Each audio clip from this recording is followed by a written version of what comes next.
열왕기상 9장 1절부터 9절 함께 한 목소리로 봉독하겠습니다.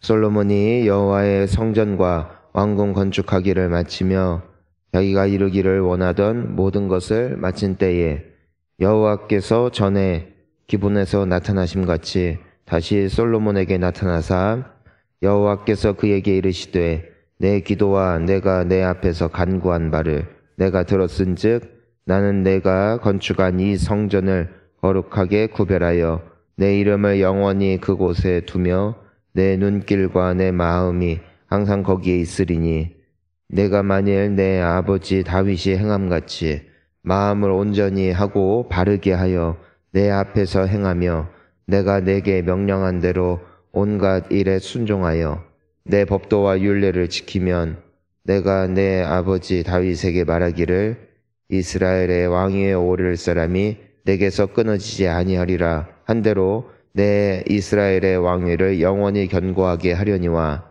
만일 너희나 너희의 자손이 아주 돌아서서 나를 따르지 아니하며 내가 너희 앞에 둔 나의 계명과 법도를 지키지 아니하고 가서 다른 신을 섬겨 그것을 경배하면 내가 이스라엘을 내가 그들에게 준 땅에서 끊어버릴 것이요 내 이름을 위하여 내가 거룩하게 구별한 이 성전이라도 내 앞에서 던져 버리리니 이스라엘은 모든 민족 가운데에서 속담거리와 이야기거리가 될 것이며 이 성전이 높을지라도 때마다 놀라며 비웃어 이르되 무슨 까닭으로 이 땅과 이 성전에 이같이 행하셨는고 하면 대답하기를 그들이 그들의 조상들을 애굽 땅에서 인도하여 내신 그들의 하나님 여호와를 버리고 다른 신을 따라가서 그를 경배하여 섬김으로 여호와께서 이 모든 재앙을 그들에게 내리심이라 하리라 하셨더라. 아멘. 할렐루야.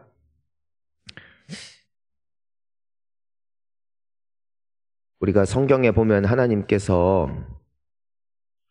그분을 믿고 그분을 섬기고 그분을 사랑하는 자들에게 분명한 약속을 주세요. 그것은 축복입니다. 축복. 그리고 예수님께서도 자신을 따르라고 하셨고 또 예수님께서는 그분 안에 거하면 열매를 많이 맺는다고 말씀을 하십니다.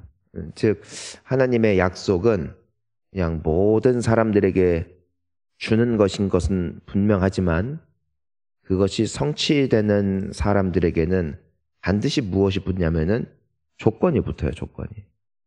그러니까 열매를 누가 맺느냐 이거예요. 모두가 맺는 게 아니에요. 내 안에 거하라. 그러면 열매를 맺는다예요.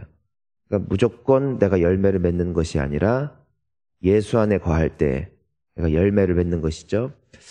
예수를 믿고 주의 이름을 부르는 자는 반드시 구원을 얻습니다. 근데 부르지 않으면 구원은 없습니다. 그러니까 구원은 모든 사람들에게 주어진 약속이 아니라 주의 이름을 믿고 주의 이름을 부르는 자는 구원을 얻는다. 즉 하나님의 약속은 모두에게 주어진 것이지만 그것을 붙잡는 자가 누린다는 것이죠. 실질적으로 하나님께서는 오늘 말씀을 보니까 다윗에게 있어서도 그렇고 또 솔로몬에게 있어서도 그렇고 동일한 약속을 주시는 것이죠. 그게 5절까지 쭉 나와 있지 않습니까? 내 아버지 다윗에게 말하기를 그 이스라엘 왕위에 오를 사람이 끊어지지 않을 거래요. 왕위를 견고하게 할 것이래요. 근데 그 앞에 조건이 있어요. 4절에. 우리 4절 한번 다시 읽어보겠습니다.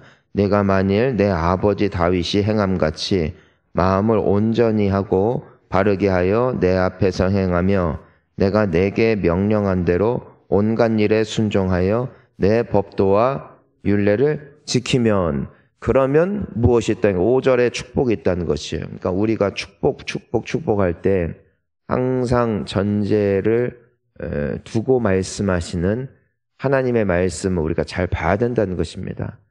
사랑하는 성도님 여러분, 따라서 하나님의 이 신실하신 약속은 반드시 이루어진다는 것이에요. 오늘도 말이에요. 오늘도. 그러니까 우리가 왜 예수를 잘 믿어야 되냐면은 복 받아야죠. 잘 돼야죠. 이 땅에 살면서도 주님의 복을 누리고 천국 가서도 주님의 칭찬받아야죠. 칭찬이 있다는 것은 무엇도 있다는 것이에요. 꾸짖음도 있다는 것이에요. 천국이 있다는 것은 무슨 뜻이에요? 지옥이 있다는 뜻이에요. 우리 주님의 축복이 있다는 것은 무슨 뜻이에요? 저주도 있다는 것이에요. 뭐든지 우리는 밝은 면만 보면 안 돼요. 어두운 이면도 봐야 돼요. 그것이 신앙의 균형이거든요. 하나님에 대한 인식의 균형이거든요. 한때는 많은 사람들이 예수님은 나의 친구예요. 지금도 예수님은 우리의 좋으신 친구 되세요. 하지만 그분은 심판자로 오실 거예요. 그분은 사랑이세요. 하지만 그분은 또한 심판하신다고. 그분은 또한 진노의 하나님, 질투의 하나님. 그러니까 우리는 주님의 선하심과 인자하심을 늘 찬양하지만 동시에 그분은 죄인들을 멸하실 수 있는, 또 어떠한 사람이라도 그분의 주권대로 심판하실 수 있는 하나님 때문에 예수님이 뭐라고 말씀하세요? 사람의 생명 하나 가지고 장난칠 수 있는 저 인간들, 저 권력자들, 권세자들을 두려워하지 말고 한 영혼을 지옥불로 넣을 수 있는 하늘에 계신 하나님을 두려워하래요. 그러니까 하나님은 우리의 좋으신 분, 우리의 친밀하신 분, 목자이시지만 또한 그분은 크고 위험하신 하나님이시라는 사실을 우리가 기억하는 것이죠. 우리가 왜 순종할 수 있을까? 왜 순종을 해야 될까? 약속이 있기 때문이에요. 나를 따르고 나를 믿고 나와 함께 거하고 내 안에 겸손하게 내 율례를 따라가면은 너에게는 이와 같은 복이 있을 것이다. 하지만 무엇이 있어요? 6절을 한번 읽어보겠습니다. 만일 너희나 너희 자손이 아주 돌아서서 나를 따르지 아니하며 내가 너희 앞에 둔 나의 계명과 법도를 지키지 아니하고 가서 다른 신을 섬겨 그것을 경배하면, 여러분 이와 같은 사람들이 있다는 것이에요. 난 예수 영접했다 이거예요. 나 직분 받았다 이거예요. 나 그래도 교회밥 좀 몇십 년 먹었다 이거예요. 그래서 어느샌가 내 마음이 높아진 거예요. 어느샌가 내 마음속에 자만심이 들어온 거예요. 어느샌가 내 마음속에 겸손과 주님을 향한 순전한 마음을 지키기 위한 몸부림보다도 지나치게 주님이 내가 너의 하나님이야, 내가 너를 복 줄 거야, 그 말씀만 기억하다가 무엇을 했다는 것이에요? 하나님 앞에 경거망동하게 행동하는 사람들도 있었다라는 것이죠. 그것은 솔로몬을 향한 하나님의 경고였고 또 오늘날 우리를 향한 하나님의 경고인 것이죠. 그런데 그렇게 계속 가면 어떻게 된다는 것입니까? 우리 7절 함께 읽습니다. 내가 이스라엘을 내가 그들에게 준 땅에서 끊어버릴 것이요 내 이름을 위하여 내가 거룩하게 구별한 이 성전이라도 내 앞에서 던져버리리니 이스라엘은 모든 민족 가운데에서 속담거리와 이야기거리가 될 것이며. 지금 어떤 성전이에요? 하나님의 영광이 가득했대요. 앞을 볼 수도 없었대요. 구름이 낀 것처럼, 안개가 낀 것처럼 성가대가 찬양을 할 때에 하나님의 영광이 그 성소를 가득히 덮었대요.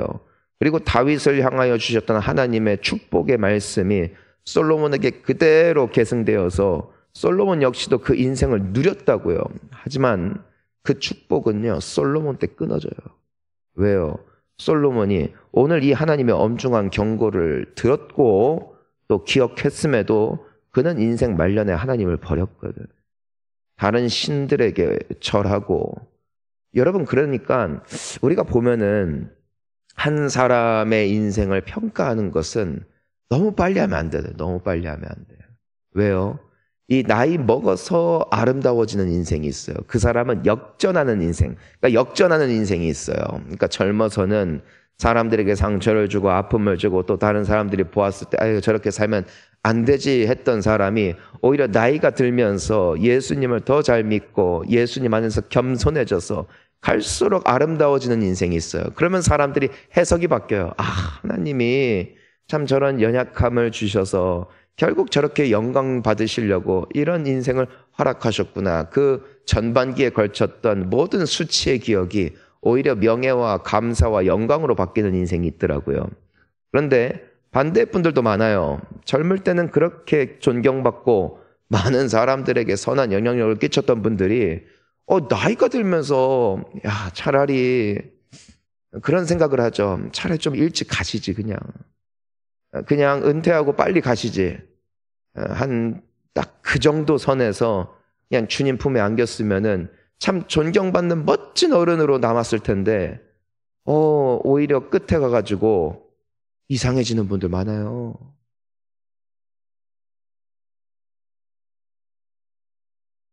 솔로몬이 그랬어요. 그러니까 그 아들 때에 나라가 둘로 나뉘어요. 그것이 오늘 하나님의 경고였어요, 경고.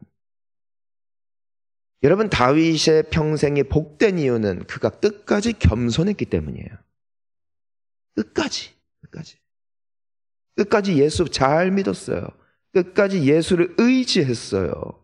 경고망동하게 행동하지 아니하고, 끝까지 주님 앞에 조아리고, 끝까지 주님 앞에 예배자로 서고, 끝까지 하나님 앞에서나 사람들 앞에서나 떵떵거리지 아니하고 늘 낮은 모습으로 우리 주님을 경배하는 예배자로 섰을 때 주께서 그를 지극히 높이시잖아요. 여러분, 이것이 우리의 삶이 될 수 있기를 예수님의 이름으로 축원하는 것입니다. 우리 예수님 때문에 얼마나 복을 많이 받았어요. 여러분, 지금까지 지내온 게 공짜가 아니라고요. 물론 예수 그리스도께서 우리를 위하여 피 흘려 죽으신 건 맞아요. 우리를 위해서 대속하신 사건도 맞아요. 하지만 우리의 선택도 있었다는 거예요. 뭐예요? 내가 예수를 믿었다는 거예요. 내가 예수를 의지했다는 것이에요. 그러니까 주님이 우리와 함께 하셨고 우리를 도우셨고 그 약속을 이루신 것이지, 주님이 이 세상에 있는 모든 사람들을 위해서 죽으신 것은 사실이지만 모든 이들이 예수님과 함께 동행하는 것은 아니잖아요. 모든 사람들이 예수님이 약속하여 주신 축복을 누리는 것은 아니라고요. 우리가 지금까지 많은 간증들이 있어요. 주님을 붙잡은 결과임을 믿습니다. 우리 자녀들도 그렇고 우리 가정에도 그렇고 나 개인에게도 있어서도 그렇고 너무 하나님이 주신 은혜가 많다라고요. 왜요? 내가 주를 붙잡았기 때문이에요. 공짜가 아니라고, 공짜가. 그런데 우리가 시간이 지나잖아요. 자칫 잘못하면 착각하는 것이에요. 어느샌가 내 수준이 이만큼 올라왔구나. 아니에요. 우린 똑같아요. 주님이 높이시는 것뿐이에요. 여러분, 언제 우리가 망하는 줄 알아요? 주님이 낮추기로 결정하시잖아요. 인생은요, 진짜 알다가도 모르겠어요. 진짜 알다가도 모르겠어요. 어쩌면은 인생이라는 것이 계산대로 상식대로 되어지는 것이 인생이라면은 참 좋겠습니다만은 인생은 정말 알 수가 없어요. 그러니까 사람들이 나이가 들고 시간이 지나면서 언제부턴가 사람에 대한 자랑, 어떤 누군가의 선택에 의해서 저 사람이 저렇게 된 거야 라고 말을 안 해요. 예수를 믿지 않는 사람들도 하늘의 뜻이라고 말을 해요. 하늘의 뜻이다. 혹은 어떤 사람들은 저것도 운명이다, 저것도 팔자다. 왜 그래요? 인생은 참 해석하기 어려운 일들이 너무 많이 일어난다는 것이에요. 하지만 우리는 그 주인공을 알고 있는 것이죠. 그분이 바로 하나님이시라는 거예요. 하나님. 그러니까 풀리는 사람들도 보면은 말도 안 되게 풀리고, 꼬이려니까 말도 안 되게 꼬이고, 예수 안에서 잘 풀리기를 축원하는 것이고, 예수님 잘 믿어야 돼요. 그 메이저리그의 그 동양인 야구 선수 중에 그 미국에서 이제 야구하는 사람이죠. 오타니라는 선수가 있어요. 그 사람은요, 이제는 한 위대한 야구 선수는 예를 들어서 공을 잘 던지거나 아니면 공을 잘 치거나 둘 중 하나만 잘해도 연봉 막 수십억에서 수백억 받는 게 그 미국 야구 선수들 아니겠어요? 근데 이 사람은 뭘 어떻게 타고났는지 던지는 것도 최정상급이고 치는 것도 최정상급이고, 그래서 막 여기저기서 모셔가. 근데 그분의 국적이 일본이란 말입니다. 일본이니까 이 야구만 하는 사람이니까 영어가 아무래도 자유롭지 않아요. 그 사람 옆에 누가 항상 붙어 다니냐면은 통역관이 붙어 다니는데, 그 사람은 그냥 그 두 개의 언어가 너무 편한 거예요. 이 사람이 일본어로 말하는 거 영어로 말해주고, 영어로 말하는 거 일본어로 바꿔서 말해주고, 그리고 연봉이 수십억이야. 그러니까 얼마나 좋아요. 사실 우리 주변에도 뭐 여행사를 하거나 혹은 통번역을 한다 할지라도 연봉 1억 찍기가 쉽지는 않거든요.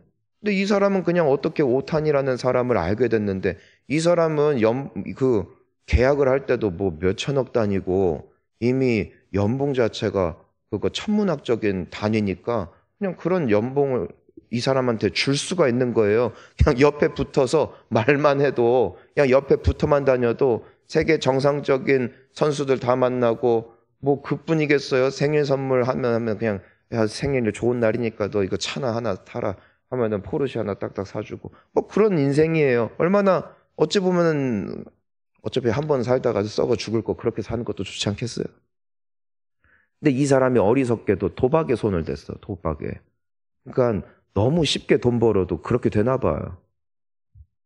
난 안 그럴 자신이 있는데. 근데 어쨌든 그 사람이 도박에 손을 댔어요. 그런데 너무 이 사람이 또 빚을 너무 많이 진 거예요. 그럼 만약에 그냥 그 오탄이라는 선수한테 아 내가 바보 같은 짓을 했다. 내가 진짜 이렇게 빚을 졌다. 나 진짜 미안하다. 한 번만 도와줄 수 없겠냐? 우리한테나 뭐 몇십억, 몇백억이지 그 사람에게 있어서는 몇십만 원 수준인 거예요. 몇백만 원 수준인 거예요. 그냥 체감상 말입니다. 체감상. 그럼 어떻게 했겠어요? 그 사람 착하단 말이에요. 도와준단 말이에요. 근데 이 사람이 어리석게도 너무 가까우니까 그 선수가 자신의 은행 그 번호까지도 뭐 공유를 했나 봐요. 어떻게 돌려가지고선 그것을 몰래 빼다가 자기의 그 도박 그 빚을 그냥 혼자 몰래 빼가지고선 갚아버린 거예요. 나중에 그게 다 들통나가지고 뭐 어떻게 됐겠어요? 끝났지. 인생 끝났지. 그냥 잘만 붙어 있었어도 복이 굴러오는 인생이었는데 멍청하게도 떠난 거예요. 스스로가. 복을 지발로 찬 거라고요. 하물며 하나님을 떠나면 그 인생은 얼마나 어리석은 거예요. 하나님 곁에 붙어 있는 것이 가장 귀한 인생인 줄 믿습니다.